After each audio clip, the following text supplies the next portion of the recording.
Iran যদি পারমাণবিক বোমা বানিয়ে ফেলে তাহলে কি হবে?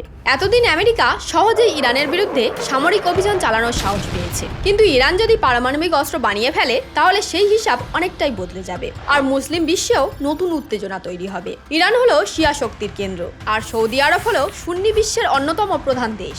ইরান পারমাণবিক অস্ত্র পেলে সৌদি আরবও নিজের পারমাণবিক কর্মসূচি আরও দ্রুত এগিয়ে নিয়ে যাবে। আর সবচেয়ে বড় পরিবর্তন দেখা যাবে ইসরায়েলের ক্ষেত্রে। ইসরায়েল আর সহজে ইরান বা ইরানের প্রক্সি গোষ্ঠীগুলোর বিরুদ্ধে বড় সামরিক অভিযান চালাবে না, কারণ তখন ইসরায়েল ও ইরান দুই দেশই হবে পারমাণবিক শক্তিধর রাষ্ট্র। ফলে বড় ধরনের সরাসরি সংঘাতের সম্ভাবনা কমে যাবে। আর তখন ইরানের অবস্থান অনেকটা ভারত পাকিস্তান বা আমেরিকা ও রাশিয়ার মতো হবে। উত্তেজনা থাকবে, কিন্তু বড় যুদ্ধে যাওয়ার আগে সবাই বহুবার ভাববে। একবার উত্তর কোরিয়ার দিকেও তাকান, গণতন্ত্র নেই, মানবাধিকার নেই, তবুও কেউ সহজে তার বিরুদ্ধে সরাসরি যুদ্ধে জড়ায় না, কারণ পারমাণবিক অস্ত্রধারী দেশের বিরুদ্ধে সরাসরি যুদ্ধের ঝুঁকি কেউই নিতে চায় না। ইরান যদি এই ক্ষমতা অর্জন করে তাহলে মধ্যপ্রাচ্যের শক্তির ভারসাম্যই বদলে যাবে।